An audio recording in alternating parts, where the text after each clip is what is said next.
शुक्लाम्बरधरं विष्णुं शशिवर्णं चतुर्भुजं प्रसन्नवदनं ध्यायेत् सर्वविघ्नोपशान्तये अखण्डमण्डलाकारं व्याप्तं येन चराचरं तत्पदं दर्शितं येन तस्मै श्रीगुरवे नमः। ओम गुरुर्ब्रह्मा गुरुर्विष्णुः गुरुर्देवो महेश्वरः गुरु साक्षात् परं ब्रह्म तस्मै श्री गुरवे नमः। वंदे परब्रह्मचिदात्मकं सद्वंदे गुरुं शान्तमुमेशमीशं वंदे शिवानंद गुरु ब्रह्मं वंदे सदाज्ञानपि वन्दनीयान् अनंत सुखदातारामखण्डानन्द विग्रहं दयालुमति सन्तुष्टं वन्देऽहं मम सद्गुरुं रागादिरोगान् सततानुषक्ता न शेषकाया प्रवृता न शेषान्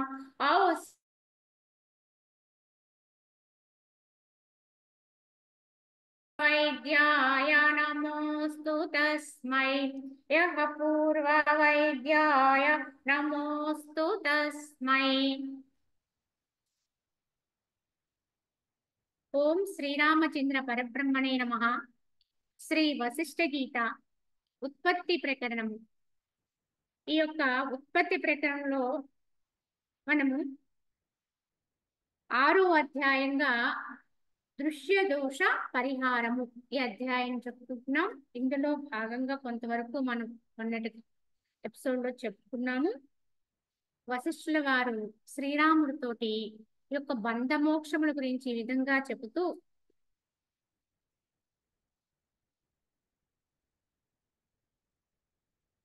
వాయువుచే జలమందు తరంగ రూపం సర్పము కల్పింపబడినట్లుగా శూన్యమగు ఈ శరీరమున కేవలము వాసన చేతనే అహంభావం అనేటువంటి సర్పము కనిపించబడుతున్నది అన్నారు।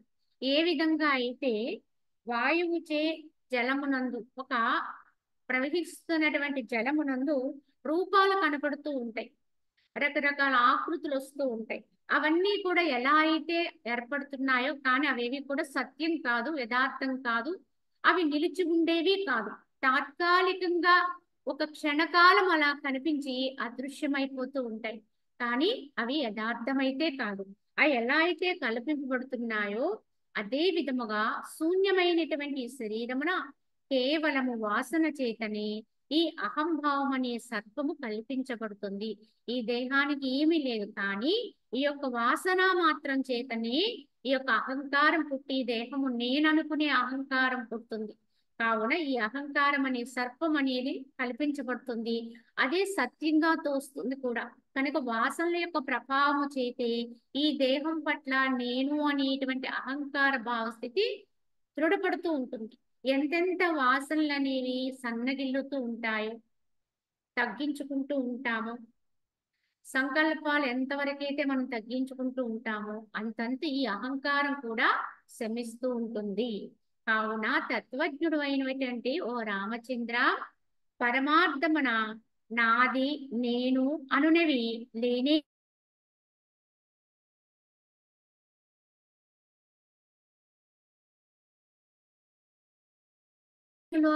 యథార్థముగా అయితే అసలు నావి నేను అనేది లేనే లేవు అన్న।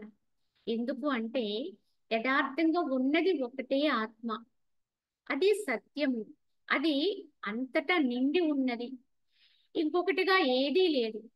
మరి ఉన్నది ఒకటైనప్పుడు ఇంకా అందులో ఇంకొకటి నాది ఇది నీది అని చెప్పుకోవడానికి ఒకటి లేదు కనుక ఇది యథార్థం కాదు। ఇదంతా కూడా మనో సంకల్పముల చేత పుట్టిందే తప్ప వాస్తవానికి ఉన్నది ఒకటే ఆత్మ, అదే సత్యం, అదే నిత్యం।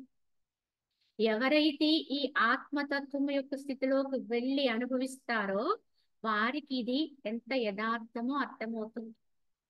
కనుక అన్నింటిలోనూ ఏకమై అంతర్యామిగా ఉన్నటువంటిది ఏదైతే ఉందో, ఏ శక్తి అయితే ఉందో, అదే నేనుగా ఎవరైతే అనుభవిస్తూ ఉంటారో వారికి, వారు కానిదంటే నేను కానిది ఇంకొకటి ఉండదండి. నేనే సర్వమై ఉన్నాను అంటే సర్వములో నన్ను నేను దర్శించుకుంటాను. నేనే ఆత్మనై ఉన్నాను, నేనే భగవంతుణ్ణి, నేనే పరమాత్మని. అది ఏ పేరెట్టినా అది ఒకటే, అది నేనే. అది అంతటా అంటే నేనే అన్నిటి యందు నిండి ఉన్నాను.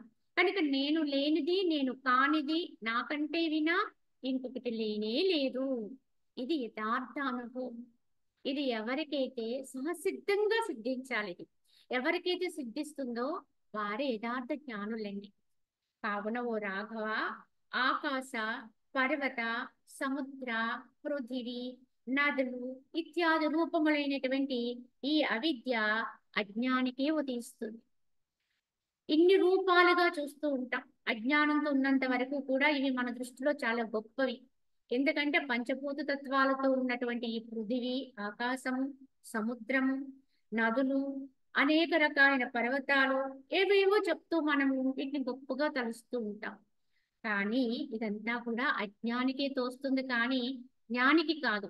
వీటన్నింటిలోనూ ఏకమైనటువంటి ఆత్మనే దర్శిస్తుంటాడు తప్ప జ్ఞాని ఇన్నిగా చూడడు. జ్ఞానికి అవిద్య అనేదే ఉండదు. కావున ఈ ఆకాశాది సమస్తము అతనికి బ్రహ్మమే తన మహిమచే అట్లు వ్యవస్థితమై ఉన్నదవుతుంది.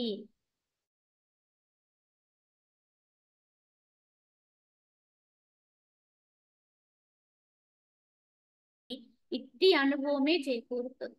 కనుక అతి చిన్ని ప్రాణి దగ్గర నుంచి, అంటే అతి సూక్ష్మం దగ్గర నుంచి అతి స్థూలం వరకు కూడా ఎంత గొప్పదాన్ని దర్శించినా అన్నింట్లోనూ కూడా తానే ఉన్నట్టుగా అనుభవించగలుగుతాడు జ్ఞాని.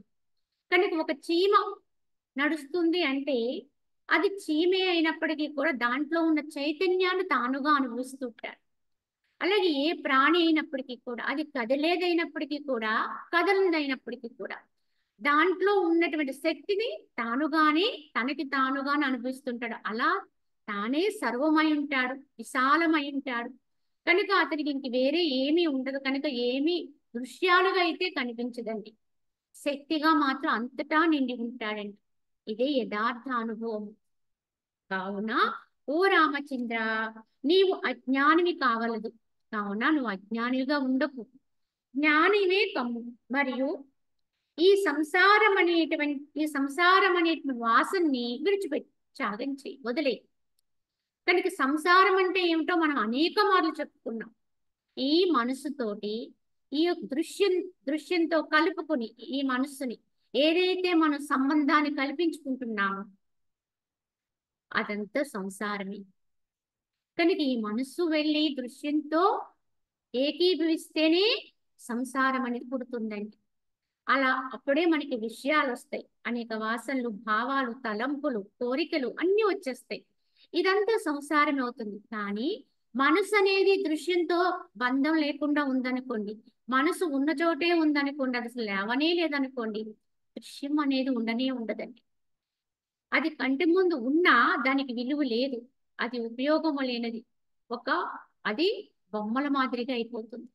కావున ఈ విధముగా ఈ సంసార వాసన ఏదైతే ఉందో దాన్ని విడిచిపెట్టి నిర్మూలించు. అనాత్మయపు దేహాదులందు ఆత్మబుద్ధి కలిగి అజ్ఞాని వలె నీవేను దుఃఖిస్తున్నావు. కావున ఓ రామా, ఇవన్నీ కూడా అనాత్మలు. ఆత్మకు అన్యమైనదంతా కూడా అనాత్మే. అంటే ఆత్మ అనేది శక్తి, సర్వము నిండి ఉన్నదేదో అదే ఆత్మ. కానీ దృశ్యాలుగా కనిపిస్తున్న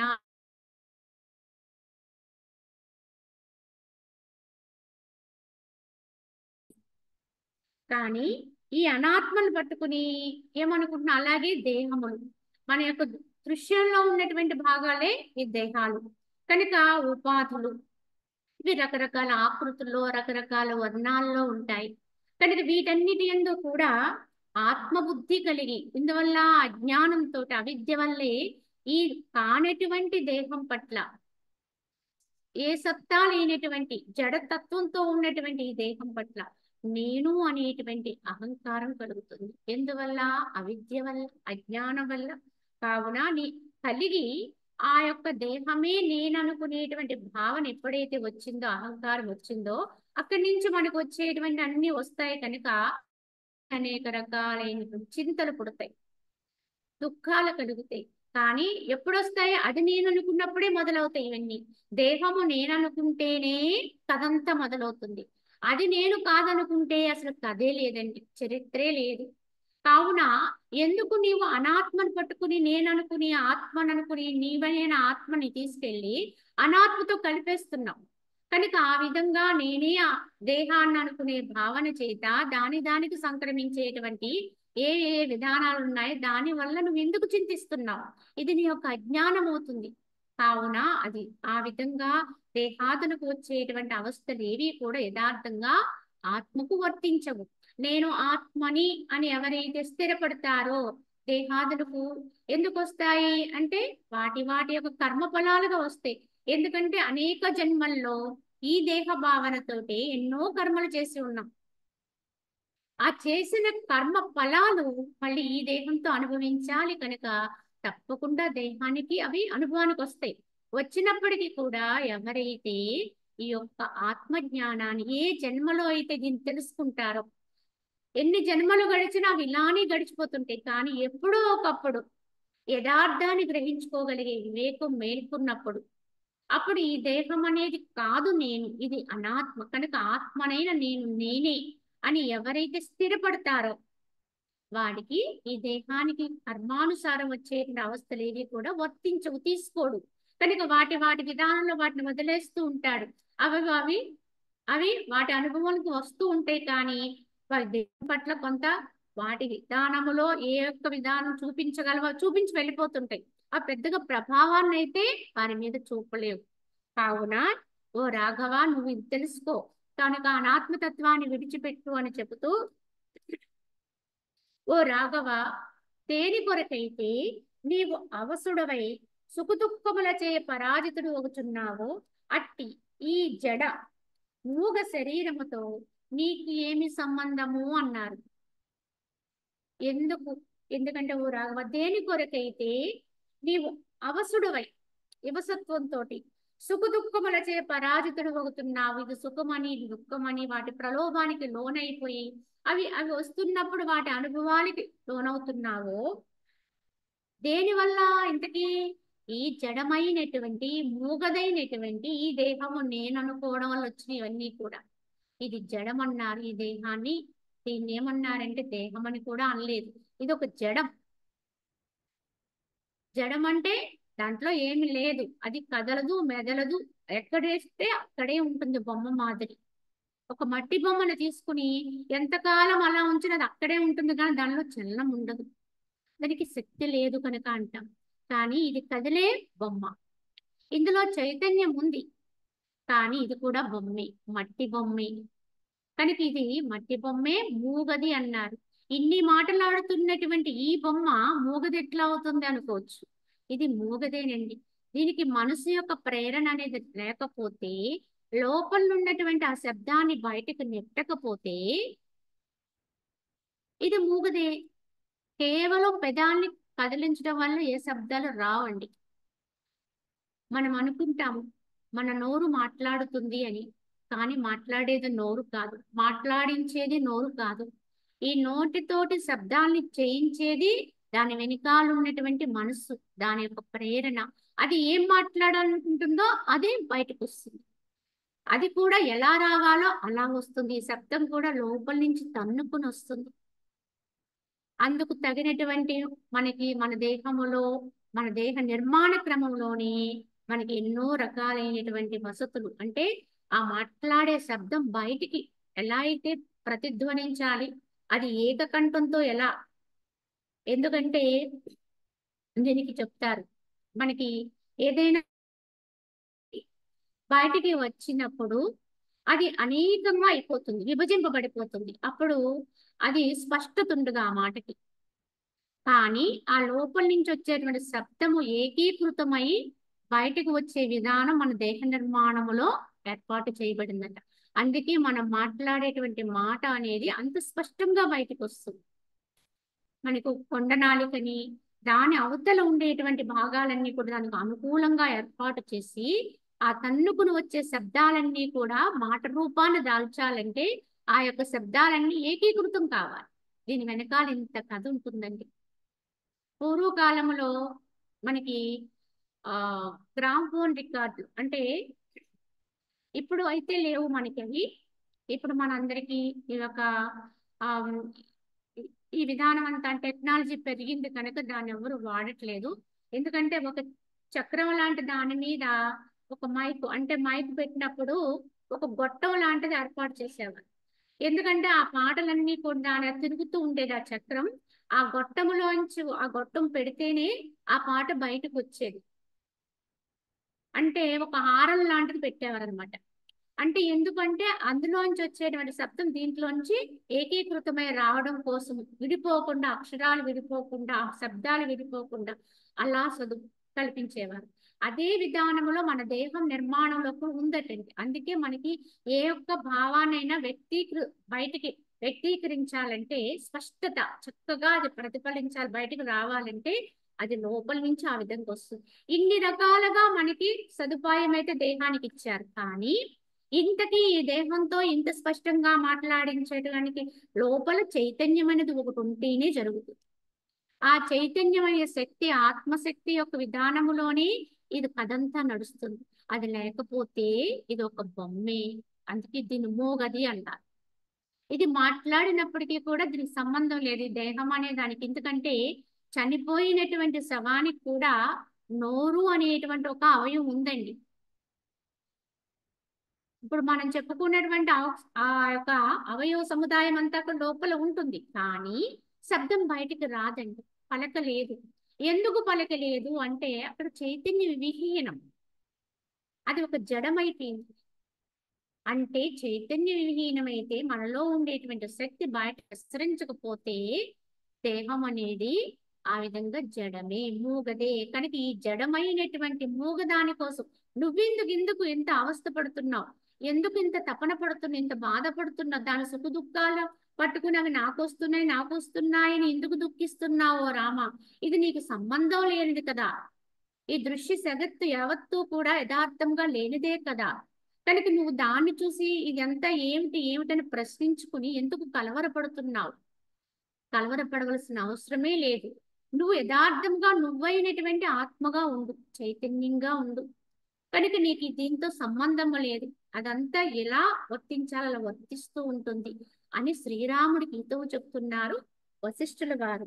కావున ఇటువంటి జడ మూక శరీరముతో నీకేమి సంబంధము? ఆత్మవైన నీకు దాని అవస్థల యొక్క సంబంధం నీకు ఏమీ లేదు. కొయ్య, లక్క మరియు రేగిపండు కుండ, కొయ్య, లక్క మరియు రేగిపండు కుండ ఇవి కలిసి ఉన్నట్లును వానికి ఐక్యత లేనట్లుగా శరీర ఆత్మలను కలిసి ఉన్నప్పటికీ కూడా వాటికి ఏకత్వం ఉండదు అన్నారు ఇక్కడ. కొన్ని ఉపమానాలన్నీ మనకు అర్థం అవడం కోసం చెప్తూ ఉంటారు. ఏమన్నారంటే కొయ్య ఏవైనా సరే చెక్కతో మనం వస్తువులు తయారు చేయించుకున్నప్పుడు ఆ చెక్క ఎక్కడైనా సుడులుంటే రంధ్రం అయితే దాన్ని మళ్ళా సరిదిద్దడం కోసం మనకి వడ్రంగులు ఏం చేస్తుంటారు, అక్కడ లక్క పెట్టి దాన్ని పైన దానికి చక్క పాలిష్ చేసి దాన్ని మనకి తయారు చేసి ఇచ్చేస్తుంటారు. అయితే ఈ కొయ్యకి లక్కకి ఏమి సంబంధం లేదండి. పోనీ దానికి ఉన్న రంధ్రములో ఈ లక్కని అమర్చారు కదా అని చెప్పి కొయ్య లక్క అవ్వదు, లక్క కొయ్య అవ్వదని. అలా ఉంటుందంతే.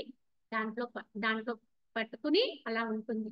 ఎప్పుడైనా అది సడలిపోతే విడిపోవచ్చు కూడా. కనుక ఈ కొయ్య లక్క.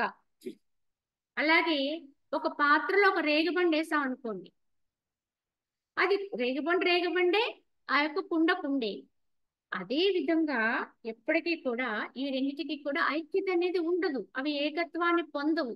ఎప్పటికీ కొయ్య లక్క కలిసి ఉన్నట్టుగా అనిపిస్తున్నాయే తప్ప అది సమంగా చేసి ఇచ్చినప్పటికీ కూడా ఆ అతుకు కనపడుతూనే ఉంటుంది. అవి ఎప్పుడు ఏకత్వాన్ని పొందవు. అవి ఏదో ఒక రోజున విడిపోతాయి. వాటి లక్షణాలు ఒక్కలా అయితే ఉండవు. కొయ్య లక్షణం లక్క లక్షణమే. అదే విధముగా శరీరము ఆత్మ ఈ రెండు కూడా అలానే ఉన్నాయి. ఈ రెండు కలిసి ఉన్నాయి. కలిసి ఉన్నట్లను వాటికి ఏకత్వం లేదు. ఆత్మ ఆత్మే, దేహం దేహమే. ఇది జడమే, అది చైతన్యమే. చైతన్యమైన ఆత్మ చైతన్యంగానే ఉంటుంది, జడమైన దేహం జడంగానే ఉంటుంది.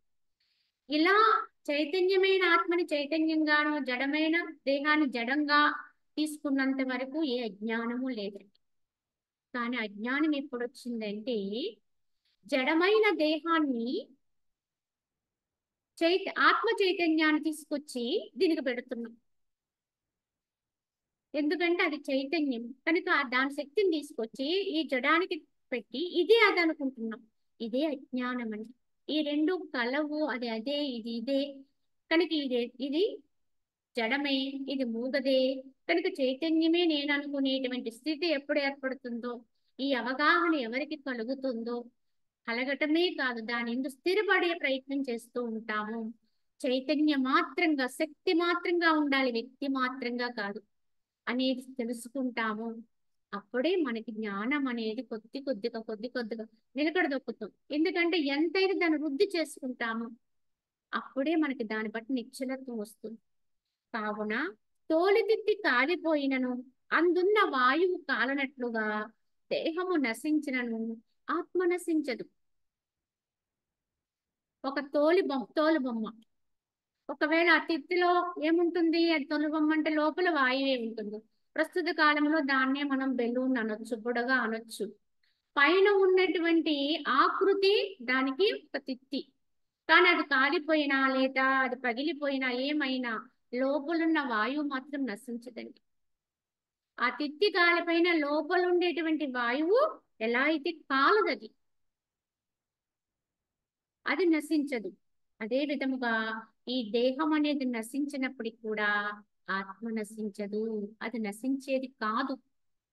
అది అగ్నిలో పెడితే కాలదు, ఎండలో పెడితే ఎండదు, నీటిలో పెడితే నానదు.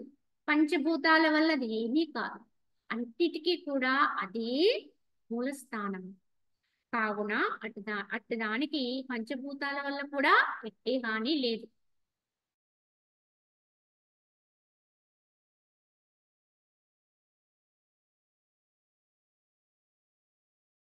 అది నేనని ఎల్లప్పుడూ కూడా నిరవధికంగా మనము ఎప్పుడైతే స్ఫురణలో ఉంటామో అదే మనకి స్థితమవుతుంది. కావున రఘుకులోత్తముడైనటువంటి ఓ రామచంద్ర, నేను దుఃఖిని, నేను విషయ సుఖముచే పరిపూర్ణుడను అనే భ్రాంతిని మృగతృష్ణ క్రమముగా సమముగా ఎంచి దాన్ని వదిలివేసి సత్యమునే లెస్సగా ఆశ్రయింపము. కావున మనకి ఇక్కడ దేహపరంగా వచ్చేటువంటి సుఖాలు కావచ్చు, దుఃఖాలు కావచ్చు, ఏది వస్తున్నప్పుడు దాన్ని అనుభవిస్తున్నాను కనుక నేను దుఃఖి, నేను సుఖవంతుణ్ణి, ఇలా మనం భావన చేస్తూ ఉంటాం. కానీ యథార్థముగా ఏదీ నిజం కాదు, ఏది సత్యం కాదు, అదంతా భ్రాంతి. ఈ భ్రాంతిని ఎలా అయితే మృగతృష్ణలా ఎలా అయితే నీళ్లు లేని చోట ఉన్నట్టుగా భ్రమింప చేస్తుందో, సత్యత్వ స్థితి లేని చోట ఉన్నట్టుగా భ్రమింప చేసేది దృశ్య జగత్తు. కనుక ఎంచి దాన్ని ఎవరైతే త్యాగం చేస్తారో, దాన్ని పట్టనట్టుగా వదిలేస్తారు. సుఖం వచ్చినా వదిలేయాలి, దుఃఖం వచ్చినా వదిలేయాలి. ఏమి కలిగినా దాన్ని ఎవరైతే అది సత్యం కాదు, అది యథార్థం కాదు, దాన్ని తీసుకోవాల్సిన అవసరం లేదు అన్నట్టుగా దాన్ని వదిలేస్తూ ఉంటారు. వదిలేసి మరి ఏం చేస్తారు? సత్యమునే ఆశ్రయించాలి. సత్యమైనటువంటి ఆత్మనే ఆశ్రయించి ఉండాలి. ఆహా ఏమి చిత్రము! ఏది సత్యము అట్టి బ్రహ్మమును జనులు మరిచిపోయారు, ఏది అసత్యము అట్టి అవిద్యను బాగుగా జ్ఞాపకం ఉంచుకున్నారు. ఇది ఎంత చిత్రము అంటున్నారు వశిష్ఠుల వారు. అయిన దాన్ని పక్కన పెట్టేశారు, కాని దాన్ని తీసుకొచ్చి నెత్తని పెట్టుకున్నాం. ఇదే విధంగా జనులందరూ కూడా సత్యమైనటువంటి బ్రహ్మమును మర్చిపోయారు. అసత్యమైనటువంటి అవిద్యను మాత్రం బాగుగా గుర్తుపెట్టుకున్నారు, బాగుగా స్ఫురణలో ఉంటున్నారు. ఇది ఎంత చిత్రము! అటు దిటైపోయింది కదా అని వశిష్ఠుల వారు ఆశ్చర్యాన్ని వ్యక్తం చేస్తూ, రఘుకులోత్తముడైనటువంటి ఓ రామచంద్ర, ఆత్మ విస్మృతి రూపముగు అవిద్యకు నీవు ఎంత మాత్రము అవకాశం ఇయ్యొద్దు. కావున ఓ రామ, ఆత్మ విస్మృతి అంటే ఆత్మస్థితిని మర్చిపోవడం. నేను ఆత్మని, నేను చైతన్యమున అనేటువంటి జ్ఞానము నుంచి పక్కకు వచ్చేయడం. కనుక ఆ విధంగా విస్మృతిని ఎంత మాత్రము నువ్వు అవకాశం ఇవ్వకు. ఏ క్షణంలో మార్పు వస్తే ఎప్పుడైతే మళ్ళీ జగత్తులోకి వచ్చావో మళ్ళీ వెంటనే వెళ్ళి నీ యొక్క స్వస్థానమైన ఆత్మీయందు నిలబడు. అట్టి అవిద్యతో చిత్తము కూడి ఉన్నచో కలుగు క్లేశము. ఎందుకంటే ఆత్మకు అన్యంగా ఎప్పుడైతే మనము తాదాత్మ్యంలో ఉంటామో దానివల్ల వచ్చేటివి క్లేశాలు అపారం. మనకు వచ్చేటివి అన్ని చింతలు కూడా ఈ అవిద్యలోంచే వస్తాయి. కనుక దాన్ని ఎప్పటికప్పుడు నిర్మూలన చెయ్యి, వదిలేసి ఆత్మయందే స్థిరుడు కా అని రాముడికి చెబుతూ, అవిద్యచే చిత్తము కాలుషత్వం పొంద రాజ్యాధిపత్యము సంభవించినను చండాలుగు కూడా అయోగ్యములకు దుఃఖములు జీవులు అనుభవిస్తున్నారు. కావున అవిద్యచే చిత్తము కాలుష్యాన్ని పొంది ఉన్నప్పుడు, ఈ చిత్తం అనేది కలుషితమై ఉన్నప్పుడు, ఎందుకంటే అవిద్య ఉన్నంత వరకు, అజ్ఞానం ఉన్నంత వరకు, నేను కాని దాన్ని నేను అనుకునే స్థితిలో ఉన్నంత వరకు అజ్ఞానములోనే ఉంటాం. నేను కాని జడమును పట్టుకుని ఈ జడమే ఈ దేహమే నేను అనుకునేటువంటి అవస్థ ఉన్నంత వరకు అవిద్యలోనే ఉన్నామని గుర్తుపెట్టుకోవాలి. కావున ఆ విధంగా చిత్తము కలుషితమును పొంద రాజ్యాధిపత్యము సంభవించినప్పటికీ కూడా, ఎందుకంటే చిత్తానికి దేహభావనతో ఉన్న ఒకవేళ వానికి రాజ్యాధికారం వచ్చింది, అలాగే చండాలులకు కూడా అయోగ్యములైనటువంటి దుఃఖములు అనుభవిస్తుంటాడు. అంటే అంత గొప్ప కలుస్తూ ఉంటాడు. ఎప్పుడు దేహము నేను అనుకునే భావన ఉన్నంత వరకు కూడా మన యొక్క భౌతికమైనటువంటి స్థితిని గొప్పగా అనుకున్న ఎంతో రాజ్యాధినేతలుగా ఉన్న వారికి కూడా దుఃఖాలు అనే అవస్థలు తక్కువ. ఎందువల్ల? అజ్ఞానములో ఉన్నా కనుక, అవిద్యలో ఉన్నా కనుక, కాని దేహాన్ని పట్టుకుని ఉన్నాం కనుక, అది నేనుగా ఉన్నాం కనుక, ఇక్కడ వచ్చేటువంటి పదవులు కానీ భోగాలు కానీ ఏవైనప్పటికీ కూడా వారి దుఃఖాల నుంచి వారిని దూరం చేయలేవండి అవిద్యలో ఉన్నంత వరకు. ఎంత గొప్పవాడికైనా, కోటీశ్వరుడికైనా, దేశాన్ని పరిపాలించే ప్రభు అయినా వేదన పడుతూనే ఉండాలి అజ్ఞానములో ఉన్నంత వరకు. కానీ భిక్షాధికారైనా, చెట్టు కింద నివసించేవాడైనా, లేదా ఎంతటి అంటే ఇక్కడ వారికి ఏమీ లేని వాడే కావచ్చు, కానీ వాడు పరమానందంలో ఉంటాడండి ఎప్పుడు. అవిద్య అనేది వారిలో క్షయించిపోయినప్పుడు, ఎవరైతే ఆ సామ్రాజ్యాధినేతలై ఉంటారో, ఆత్మయే నేనుగా తెలుసుకుని అనుభవిస్తూ ఉంటారో, వారికి భౌతిక అవస్థలతో సంబంధం లేదండి. భౌతికంలో వారి దగ్గర ఏమీ లేకపోవచ్చు, కౌపీనధారి ఉండి కూడా అనంతమైనటువంటి ఆనందాన్ని అనుభవిస్తూ ఉండొచ్చు. ఎందుకు వారు ఇంత సంతోషంగా ఉన్నారు, తృప్తిగా ఉన్నారు, ఆనందంగా ఉన్నారు? వారి దగ్గర ఏముంది, వారి వెనకాల ఏముందని చూస్తే ఏమీ ఉండదండి, ఎవ్వరూ ఉండరు. ఇది ఏది కారణం కాదండి వారి ఆనందానికి. వారి స్వస్థానములో వారు ఉండడమే అక్కడ కారణం. అన్నీ ఉండి, ధనబలం ఉండి, జనబలం ఉండి, అన్ని గొప్ప పేరు ప్రఖ్యాతి నుండి కూడా దుఃఖితులై ఉంటారండి. ఎందువల్ల అంటే ఈ దేహ భావనే. అలానే యజ్ఞ యాగాదులు చేసి, గొప్ప గొప్ప క్రతువులు చేసి, దాన ధర్మాలు చేసి, ఎన్నో పుణ్యకార్యాలు చేస్తూ కూడా దుఃఖితులుగానే ఉండేవారిని చూస్తూ ఉంటామండి. ఇంకా ఎక్కడో మదన పడుతూ ఉంటారు, బాధపడుతూ ఉంటారు, ఇంకా ఏదో కాలేదు అవలేదు అనేటువంటి అసంతృప్తితో ఉంటారు. ఎందువల్ల అంటే ఇది కూడా అదే కారణం అండి. ఇన్ని కర్మలు చేసినా, ఎంత గొప్ప కర్మలు చేసినా, ఎక్కడుండాలో అక్కడుండి చేస్తేనేనండి. అంటే ఆత్మగా ఉండి, బ్రహ్మముగా ఉండి, అంటే అన్నిటికీ మూలమైనటి మూలశక్తి ఏదో అటువంటి చైతన్యంగా ఉండి చేస్తేనే ఏ కర్మతోటి ఏమీ అంటదండి. దాన్ని విస్మరించి దేహభావనతో ఉంటూ, జడతత్వంతో ఉంటూ ఇదే ఆత్మ అనుకుని దీంతో చేసేటువంటి గొప్ప గొప్ప సత్కార్యాల్లో కూడా వారికి పూర్ణానందం చేకూరదండి, ఇంకా వెలితి ఉంటూనే ఉంటుంది. ఎందుకంటే దేహభావనతో ఉన్నంత వరకు కూడా మానవుడు చేసేది ఏదైనా సరే కామ్యకర్మే అవుతుంది. అంటే దీని కొరకే ఇంకా మనము కోరుతూ ఉంటాం, ఫలాన్ని ఆశిస్తూ ఉంటాం. కనుక ఆ యొక్క యజ్ఞయాగాదులు ఇత్యాది గొప్ప గొప్ప కర్మలు కూడా ఈ దేహము యొక్క లాభము కొరకు, దీనికి ఇంకా ఏదో వృద్ధి రావడం కొరకు అట్టి ఫలాన్ని ఆశించి చేస్తూ ఉంటారు. అవి పూర్తిగా చేకూరవు కనుక దుఃఖితుడయ్యే ఉంటాడు, ఇంకా విచారంలో ఉంటాడు, అసంతృప్తిగా ఉంటాడు. అంటే ఇక్కడ చేసే కర్మలో ఏమీ లేదండి. మీరు చేస్తున్నది చిన్నదా పెద్దదా, దాని చాలా గొప్పదా అనేది ఎక్కడా కూడా ఇక్కడ మనం చూడవలసిన అవసరం లేదు. చేసే కర్మ ఎట్టిది, చేస్తున్నప్పుడు ఉండే భావన గొప్పదండి. భావన వల్లే వస్తుందండి ఏదైనా స్థితి. కనుక ఎట్టి కర్మ చేసినా ఆత్మగా ఉండి చెయ్యి, చైతన్యంగా ఉండి చెయ్యి. నేను ఆత్మని అనేటువంటి భావనతో ఉంటూ దేహాన్ని నడిపించు, దేహంతో ఆడుకో. అంటే అది క్రీడిస్తుంది, దాంతో క్రీడించు, ఏమి చెయ్యి, కానీ పరమానందంగా ఉంటాం, సత్యములో ఉంటాం. ఇది యథార్థం. ఇది ఉండి చూస్తే ప్రతి ఒక్కరికి అనుభవానికి వస్తుంది.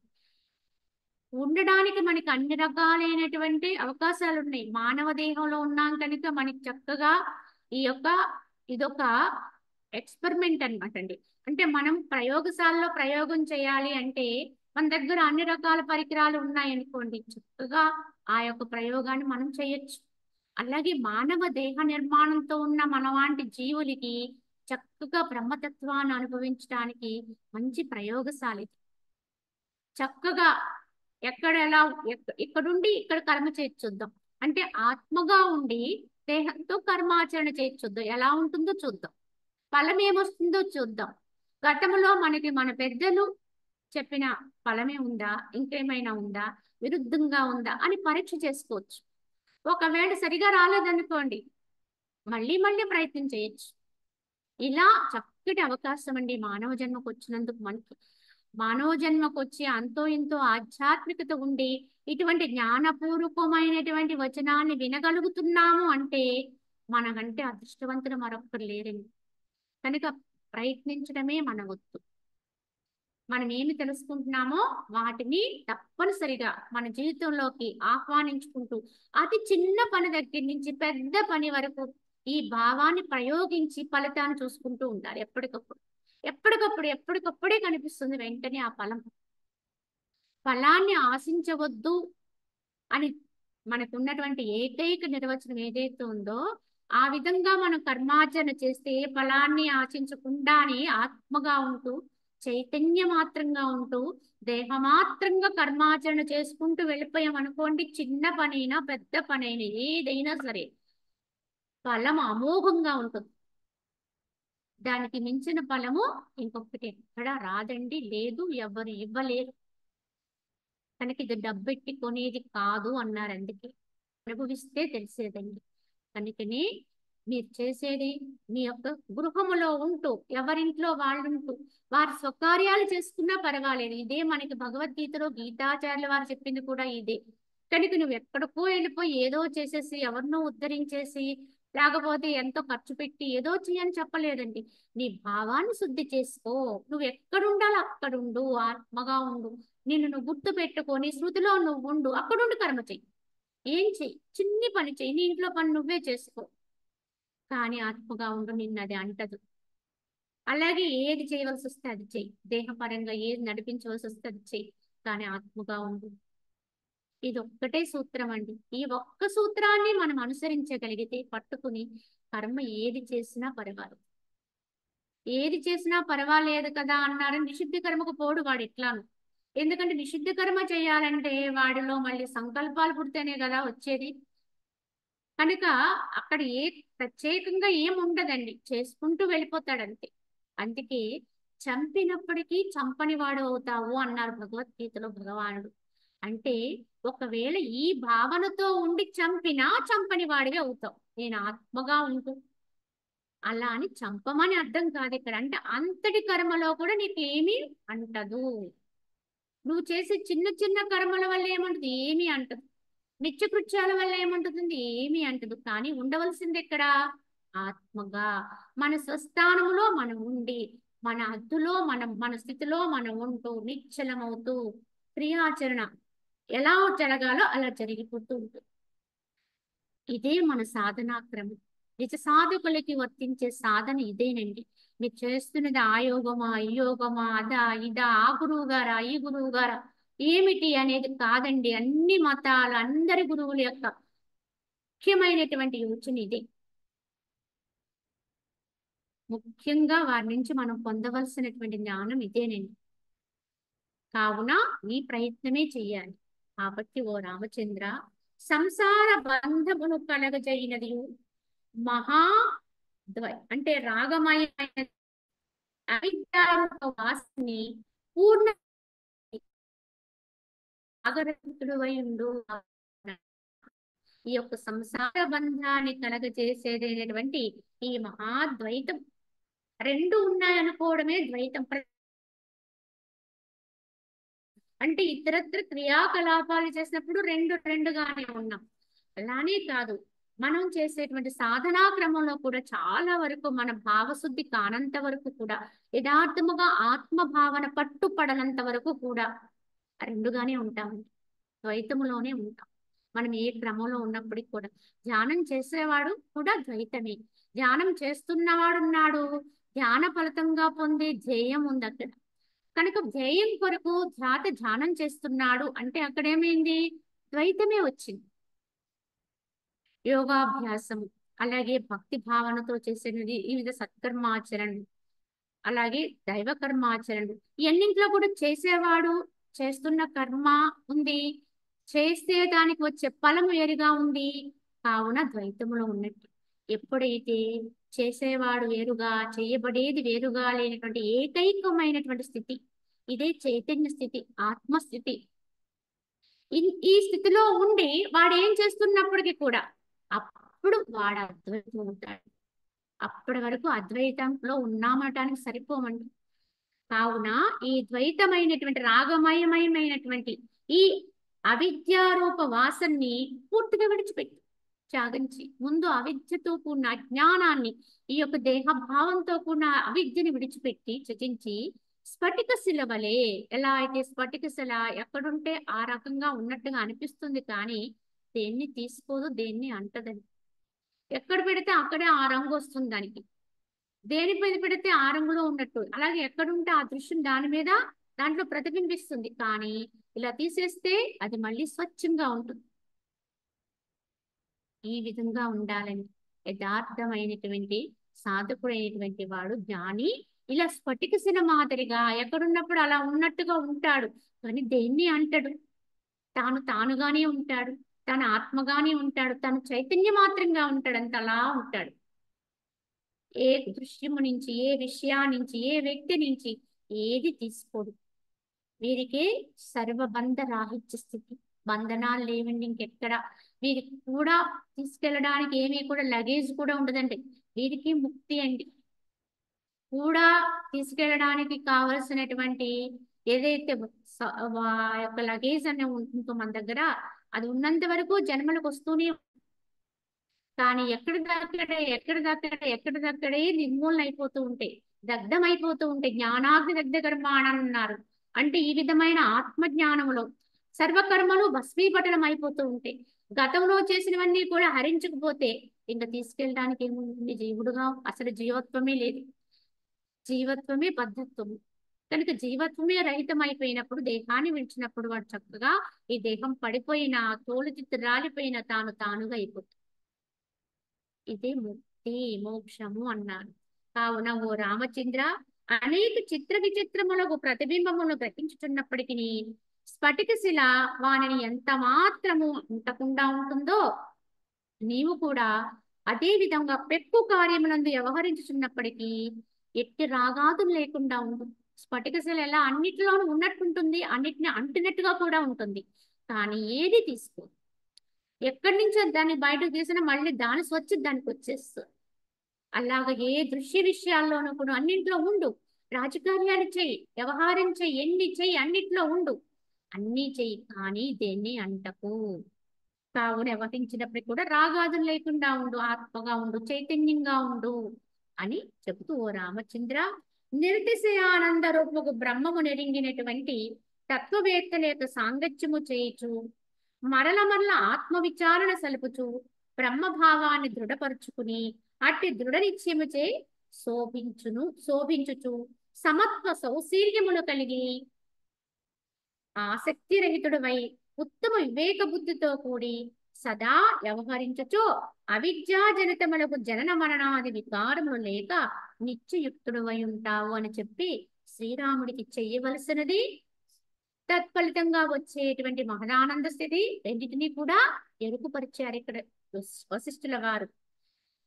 ఏమని అంటే, ఓ రామ, ఏం చేయమన్నారు? నిర్దిశయానంద రూపముకు బ్రహ్మమును ఎరిగినటువంటి తత్వవేత్తల యొక్క సాంగత్యాన్ని చెయ్యన్నారు. సజ్జన సాంగత్యము చెయ్యమన్నారు కదా అని చెప్పి ఎక్కడికి పడితే అక్కడికి, ఎవరి దగ్గర పడితే వాళ్ళ దగ్గరికి వెళ్ళి సాంగత్యముని అనేది కాదండి. ఇక్కడ మనము ఎవరితో సాంగత్యం చేయాలనేది నిర్ణయించుకోవాలండి. ఎట్టివారినైనా మనం ఎట్టివారిని ఆశ్రయించాలి అనే దాని గురించి శోధించుకోవాలి. ఎట్టివారై ఉండాలి. అట్టివారు అంటే వారు నిరతిశయానంద రూపమైనటువంటి ఎరిగినటువంటి వారై ఉండాలి. కనుక అనుభవంగా గ్రహించుకున్న వారి అనుభవ స్థితిలో ఉండి తత్వాన్ని చెప్పగలిగిన వారై ఉండాలి. కేవలం పలికేటువంటి కేవల వాచాజ్ఞానులు కాదండి మనకు కావలసింది, అనుభవ జ్ఞానులు కావాలి. కావున వాక్కు విధానములు కేవలము గ్రంథాన్ని మాత్రము. ఇప్పుడు మన వంటి వారు ఏం చేస్తున్నాం? యథార్థానికి ఇప్పుడు చెప్తున్నాను యోగ వాసిష్టం. యథార్థానికి గ్రంథములో ఏమి రాసిందో దాన్ని వచనం చెప్తున్నాం. అది అంత గొప్ప విషయం కాదు. ఎందుకంటే చదువు ఇది చెప్పడానికి వినడానికి పెద్ద తేడా ఏమీ లేదండి. కానీ చెప్పిన వాళ్ళు ఎవరైనప్పటికీ కూడా దాంట్లోంచి కొంతలో కొంతైనా అనుభవంగా కొంత తమ అనుభవానికి తెచ్చుకునే ప్రయత్నం జరగాలండి. ఈ ప్రయత్నము చేస్తూ అప్పుడు నువ్వు ఏ మార్గంలోనైనా ఉండు. కానీ అసలు మాత్రమే పనిగా పెట్టుకున్నావు అనుకోండి, ఆ ఎట్టి ఫలము ఎట్టి మహిమ లేదు. కనుక ఎవరైనప్పటికీ కూడా ఆ యొక్క చైతన్య మాత్రంగా ఉండే ప్రయత్నం జరుగుతూనే ఉండాలి. దాని కొరకే ప్రయత్నం చేస్తూ ఉండాలి. కావున అటువంటి తత్వవేత్తలను ఆశ్రయించాలండి. అనుభవ జ్ఞానులైనటువంటి కొంతవరకు వారు ఆ బ్రహ్మమునందు ఏకీస్థితులై అక్కడ ఉండి మనకి జ్ఞానాన్ని బోధించగలిగేటట్టు ఉండాలండి. అక్కడుండి మాట్లాడగలిగి ఆ స్థితిలో ఉండి వాళ్ళు చెప్పేటువంటి పలుకులు ఏవైనా సరే పరమ సత్యాలండి. మనకి మహానుభావులు చెప్పినటువంటి జ్ఞానం అంతా ఇలానే వచ్చింది. ఇప్పుడు మనకి గ్రంథస్థమైనటువంటి జ్ఞానాలన్నీ కూడా అలానే మహనీయులు అనుభవించిన అనుభవ జ్ఞానాలే. కావున అక్కడి నుంచి మాట్లాడిన వాళ్ళే మనకి గురు తత్వంతో ఉన్నటువంటి, ఇప్పుడు మన గురువులుగా చెప్పుకునేటువంటి సాయిబాబా గారు కావచ్చు, రమణ భగవానుడు కావచ్చు, శివానంద పరమహంస కావచ్చు, ఇలా గొప్ప గొప్ప వాళ్ళు ఎంతో మంది మహనీయులు మనకి భూమి మీదకి వచ్చారండి. వారు తరించారు, ఎంతో మంది తరించటానికి మార్గాన్ని కూడా చూపించారు. ఇప్పుడు కూడా ఉన్నారండి, మన మధ్యలోనే ఉంటారు, కానీ మనం గుర్తించలేం. కానీ ఎక్కడ ఎవరున్నారని వెతుక్కోవాలండి సాధకుడు. ప్రయత్నపూర్వకంగా అటువంటి సాంగత్యాన్ని సాధించాలి, తప్పకుండా పొందాలి. కనుక అటువంటి సాంగత్యము చేయొచ్చు. మరల మరల ఆత్మ విచారణ సలుపుచు కేవలము సాంగత్యం చేయటం కాదండి, విన్నదాన్ని నెమర వేసుకుంటూ మనలో మనమే దాని విచారణ చేసుకుంటూ ఇది యథార్థమే, మనము చెప్పినటువంటి మనకి విన్నటువంటి ఏదైతే మనం తెలుసుకున్నామో అది వాస్తవమే. అది ఎలా వాస్తవం? మన చుట్టూ జరుగుతున్న సంఘటనలోనే మనం తెలుసుకోవచ్చండి. వాటిని కాస్త అవగాహనతో మనం వాటిలో ఉండేటువంటి అంతర్ విషయాన్ని గుర్తించవచ్చు. బయటకు మాత్రం మేడి పండులా ఉంటాయి, లోపల మాత్రం విషబీజాలు కలిగి ఉంటాయి. దేని యందు కూడా సత్యత్వము లేదు, నాశనత్వం అనే దాన్ని విముడ్చుకుని ఉన్నాయి. ఇవన్నీ కూడా మన చుట్టూ ఉన్న విషయాల్ని, వస్తువుల్ని, వ్యక్తుల్ని, వీళ్ళందరినీ మనము గమనిస్తే మనకు అర్థమైపోతుంది జగత్తులో ఎక్కడా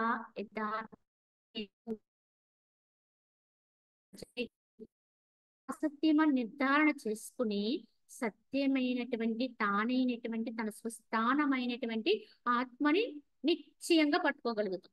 కనుక ఈ విచారణ మనలో రావాలి. ఈ విచారణ వచ్చి ఈ యొక్క బ్రహ్మభావాన్ని దృఢపరచుకోవాలి. ఇంకా ఇంకా లోపలికి అన్నిటి నుంచి కూడా వెనక్కి తీసుకుని ప్రత్యాహారం వెనక్కి వెనక్కి వెనక్కి తీసుకుని చివరికి తానైన ఆత్మయందు దృఢపరుతూ ఉండాలి, స్థిరపరుచుకుంటూ ఉండాలి. అలా దృఢపరిచి అట్టి దృఢ నిశ్చయముతో శోభిస్తూ ఈ విధముగా నేను ఆత్మనై ఉన్నాను, ఏది సత్యం కాదు అనేటువంటి దృఢమైన నిశ్చయాన్ని పెట్టుకుని దాని ఎందు శోభిస్తూ ఉండాలి, దాని ఎందు స్థిరత్వంగా ఉండాలి. అప్పుడు వారి జ్ఞాన ప్రకాశంతో ఉంటారు. వారిలోంచి జ్ఞానం నలుదిక్కులా కూడా వ్యాపిస్తూ ఉంటుంది. కావున శోభిస్తూ సమత్వ సౌశీల్యము కలిగి ఈ స్థితిలో ఉన్న వాళ్ళు సహజంగా వచ్చేవన్నీ కూడా ఒక సాధకుడికి అంటే ఒక జ్ఞానికి రావాల్సిన లక్షణాలన్నీ కూడా వచ్చి చేరుతూ ఉంటాయి. కనుక సమత్వ స్థితి అనేది చేకూరుతుంది. వారెప్పుడు చల్లగా ఉంటారు, సౌశీల్యంతో ఉంటారు, మృదు స్వభావులై ఉంటారు. కనుక ఆ సౌశీల్యము కలిగి ఆసక్తి రహితుడవై, ఎందుకంటే వారి మనసు చాలా శాంతంగా ఉంటుంది, మనసు చాలా శమించి ఉంటుంది కనుక ఉందా లేదా అన్నట్టు ఉంటుంది కనుక అక్కడ చాలా శీతలం ఉంటుంది. కావున దేని యందు కూడా ఆసక్తి లేని వాడే, ఆసక్తి అంటే ఏది నిజం కాదు కనుక దాని పట్ల వేటి పట్ల కూడా మనసుని పాడేసుకోవాల్సిన అవసరం ఉండదు. అనవసరంగా వాటిని ఆ మనసుని బయటికి వ్యాపించేసుకునేటువంటి అవసరం లేదని తెలుసుకుని తానుగా ఉంటాడు, వెలుగుతూ ఉంటాడు. కనుక ఆసక్తి రహితుడై కూడి సదా వ్యవహరిస్తూ ఉంటాడు, వ్యవహారం చేస్తూనే ఉంటాడు. కానీ ఉత్తమమైనటువంటి వివేక బుద్ధి ఉంటుంది, సత్యమునందు నిలకడ కలిగిన బుద్ధి ఉంటుంది. కనుక అలా ఉన్నటువంటి వాడే అవిద్యాజనితములైనటువంటి జనన మరణాది వికారములు లేక, ఇక నాకు జన్మ వస్తుందేమో, నేను చనిపోతానేమో అనేటువంటి ఏ రకమైన భయాలు లేకుండా, జన్మ మరణాలు వికారాలు లేక నిత్యయుక్తుడువై ఉండు. ఇలా ఉండమని శ్రీరాముడు చెప్పారు. నిత్యము కూడా ఈ రకమైనటువంటి యుక్తత్వంతో ఉండు.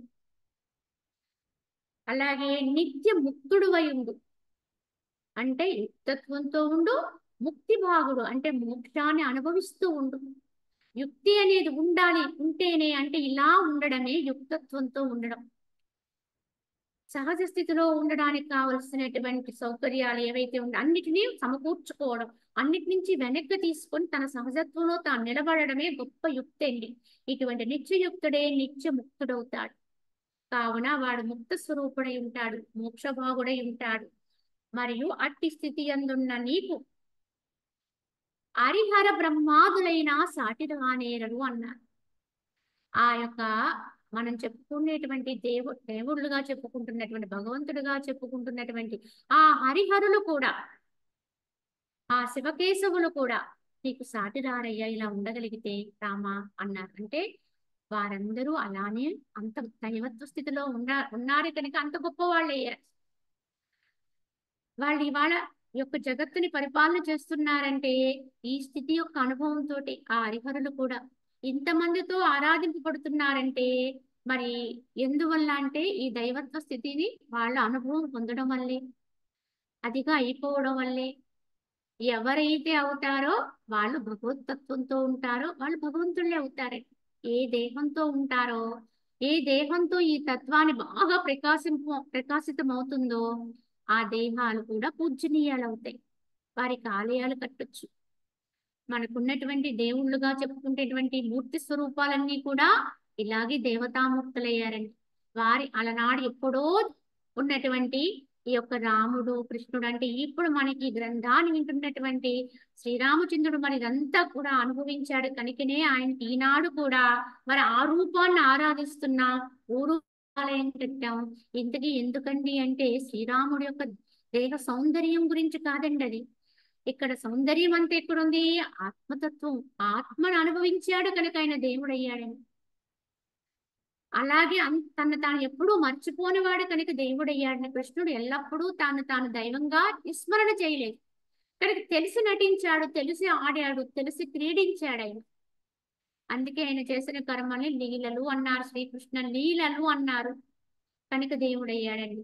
అలానే గురుతత్వంతో ఉండే మహానుభావులైన ఎవరైనా సరే ఇది అందుకుని అనుభవిస్తూ చరిస్తూ ఉంటే వాళ్ళెవరైనా వందనీయులు, పూజ్యనీయులు, తదుపరి వారు ఆరాధ్యనీయులవుతారు. అంటే వారి మూర్తులకి కూడా ఆరాధన జరుగుతుంది. వారి తదనంతరం కూడా వారి మూర్తుల్ని పూజిస్తారండి ఆలయాలు కట్టి. కావున ఈ విధంగా తెలుసుకోవాలండి. అందరిలో ఉన్న తత్వం అదే, కానీ దాన్ని ఎవరైతే పట్టి అనుభవిస్తారో, నిశ్చలమవుతారో, అదిగా అయిపోతారో వాళ్ళెవ్వరైనా పూజనీయులే. ఒక సామాన్యుడు ఇవాళ చాలా సామాన్యుడిగా ఉన్నవాడు కూడా దీన్ని అనుసరణలో పెట్టుకుంటే, ఆచరణలో పెట్టి తీసుకుని అనుష్ఠానంలో అదిగా అయిపోతే కనుక వాడే మహనీయుడైపోతాడు, వాడే దేవతా స్వరూపుడైపోతాడు ఎవరమైనా. కనుక ఇందులో ఎవ్వరూ హెచ్చు తగ్గులు లేవండి. ఒకళ్ళు అధికులు, ఒకళ్ళు అల్పులు అనేది లేదు. అందరిలో నిండి ఉన్నది ఒకటే శక్తి. ప్రతి ఒక్కరిలోను, ప్రతి ఒక్క జీవిలోను ఉన్నది అదే శక్తి. కానీ ఆ శక్తిని ఉన్నది ఉన్నట్టుగా దాన్ని ప్రస్ఫుటం చేసుకోగలిగేటువంటి ధైర్యము, యుక్తి మానవ జన్మకు. అటువంటి మానవ జన్మకు వచ్చిన వాళ్ళు ఎవరైతే దీన్ని అందుకుని దాన్నిగా అనుభవిస్తూ తరిస్తారో వారెవరైనా దేవతా స్వరూపులు అవుతారు. ఈ విధంగా తెలుసుకొని ఆ స్థితిని అందుకోవడానికి అందరం అర్హులమని గ్రహించుకునే మనము ప్రయత్నపరులమై ఉండాలి అని ఇక్కడ వశిష్ఠుల వారి యొక్క హితబోధ వల్ల మనం అర్థం చేసుకోవాలి. ఇదంతా విన్నటువంటి శ్రీరాముడు వశిష్ఠుల వారిని ఇలా అడుగుతాడండి, ఏమని? ఆహా ఆశ్చర్యము! కమల సూత్రములచే పర్వతములు బంధించబడినవి ఏలయన్న లేనిదే అవి అవిద్యచే సర్వజీవులను కూడా వశమనర్పబడుతున్నారు కదా. ఇంత ఆశ్చర్యం అంటే ఆ యొక్క కమలములో, కలువ పువ్వులో లోపల ఉండేటువంటి దారాలు ఉంటాయి చూడండి. ఆ దారాల చేత ఒక పెద్ద పర్వతాన్ని బంధించాము అంటే ఎలా అతిశయంగా ఉంటుందో అలా ఉంది ఇప్పుడు పరిస్థితి. మీరు చెప్పిందంతా వింటే ఇప్పుడు ఈ జీవులందరూ దేని చేత బంధించబడి ఉన్నారు? ఇంత గొప్ప స్థితిలో ఉండవలసినటువంటి వాళ్ళు ఇంత అల్పులుగా ఎందుకు అయిపోయారు అంటే ఇప్పుడు మనం దీన్ని బట్టి అర్థం చేసుకోవాలి. ఎలా అయితే ఆ కమలదూడులో ఉండేటువంటి ఆ సన్నని దారాల చేత పర్వతం బంధించబడి ఉంది అంటే ఎంత అతిశయోక్తిగా ఉంటుందో, అలానే లేనిదైనటువంటి అసలు పుట్టలేనటువంటి యథార్థం కానిటువంటి అవిద్య చేత ఇంత గొప్పదైనటువంటి అంటే మహత్తత్వాన్ని అందుకోగలిగినటువంటి సర్వశక్తివంతమైనటువంటి ఆత్మతత్వాన్ని, జీవత్వానికి వశం చేస్తున్నారు కదా. అయ్యో, ఇది ఎంత అపహాస్యమైన విషయము. తలుచుకుంటే తానెంత ఉన్నతమైనటువంటి దేవతామూర్తిగా అయిపోగలిగేటువంటి స్థాయిలో ఉన్నటువంటి వాడు ఈ లేని అవిద్య చేత అజ్ఞానంలో పడిపోయి ఇంత అల్పుడుగా అయిపోతున్నామే, ఇది ఎంత ఆశ్చర్యకరమైన విషయము అని చెప్పి శ్రీరాముడు ఇక్కడ తన భావాన్ని వ్యక్తం చేశారు. అప్పుడు వశిష్ఠుల వారంటారు, ఓ రామచంద్ర, అజ్ఞాన నిద్ర చే క్షుభితుడు జీవుడు ఎంతవరకైతే ప్రబోధితుడు కాకుండా ఉంటాడో అంతవరకు ఆ సంసారమనే దుష్ట భేదమును వీక్షిస్తూ ఉంటాడు. కావున ఓ రామ, అజ్ఞాన నిద్రచే ఎంతవరకైతే క్షుభితుడే జీవుడు ఉంటాడో అంటే అతడు జ్ఞానము చేత ప్రబోధితుడు కాడో అంతవరకు అతడు ఈ సంసార భ్రమయనే దుష్ట భావాన్ని, దుష్ట భేదాన్ని అందులోనే తప్పదు. కనుక ఎప్పుడైతే అతనికి జ్ఞాన దృష్టి వస్తుందో దీని నుంచి అతను బయటపడగలుగుతాడు. కావున ఓ పాపరహితుడైన రామచంద్ర, కాష్ట కుడ్యాదుల వలె ఈ దేహము జడమైనది, స్వప్న ప్రకాశం వలె చిత్తమే దీన్ని కల్పిస్తున్నది. కావున ఇదొక కాష్టము, కొయ్య గోడ ఎలా అయితే జడాలో ఈ దేహం కూడా వాస్తవానికి అట్టిదే. ఇది ఒక జడమే, ఇది కదలలేదు, మెదలలేదు, మాట్లాడదు, ఇది ఏ మాత్రం కూడా చలింపలేదు. కానీ స్వప్నములో ఎలా అయితే మనం పడుకునే ఉన్న దృశ్యాలన్నీ కూడా కదులుతున్నట్టు కనిపిస్తున్నాయో అదే విధముగా ఈ చిత్కళల వల్ల ఈ చిత్తమే దీన్ని కల్పించి దీన్ని చైతన్యవంతం చేసి దీన్ని ఎంతో ప్రజ్ఞావంతం, ఇది గొప్పదిగా భ్రమింపచేస్తున్నది.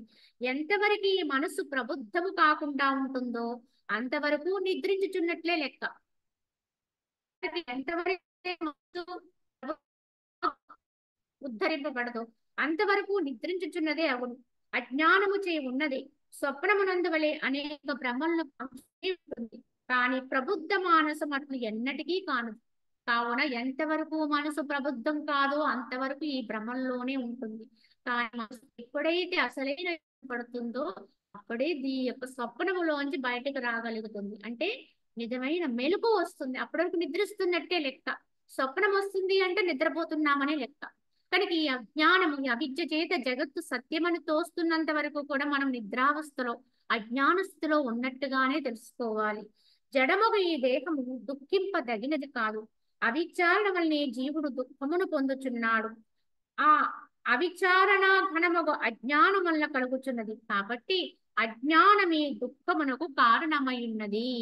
కావున జడముగు ఈ దేహము దుఃఖింపదగినది కాదు. యథార్థానికి దీని కొరకు కానీ ఇది కానీ దుఃఖించేటువంటి అవసరము లేదు.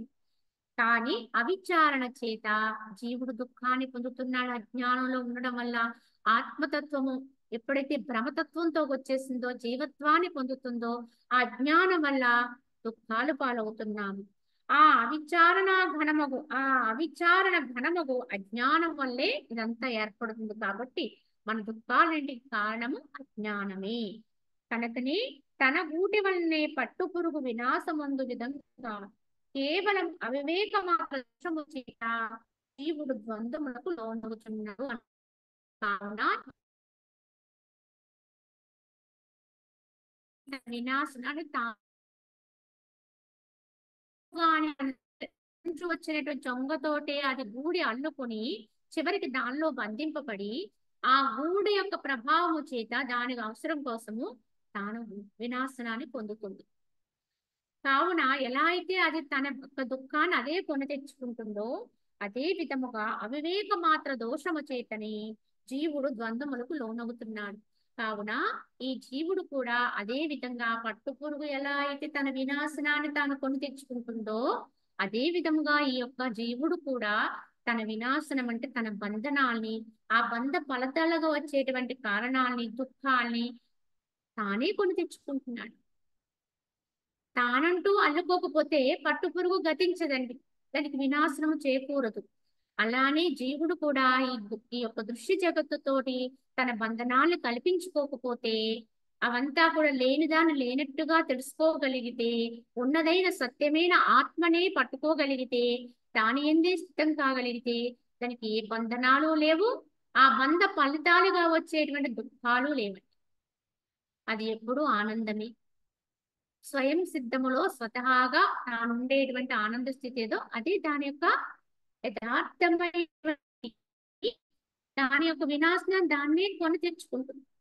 అదే విధంగా మన యొక్క మనస్సును ఎవరైతే నియంత్రించుకుని జగత్తు నుంచి దాని వెనక్కి తీసుకుని సత్యాన్ని గ్రహించి దీన్ని లేని దాన్ని లేనట్టుగా, ఉన్నదాన్ని ఉన్నట్టుగా గ్రహించుకోగలిగే స్థితిని దానికి నిరంతరం అభ్యాసం చేయించాలి అని చెప్పి వశిష్ఠుల వారు చెప్తున్నారు. ఇంకా దీని గురించి కొంత జ్ఞానాన్ని మనకి ముందు ముందు చెప్తారు. ఆ విషయాన్ని మనం రేపటి భాగంలో తెలుసుకుందాం. హరి ఓం తత్సత్. ఓం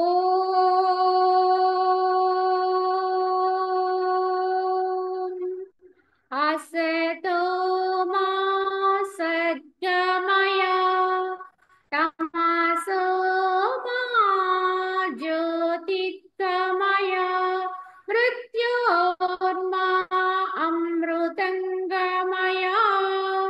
ఓం శాంతి శాంతి శాంతి.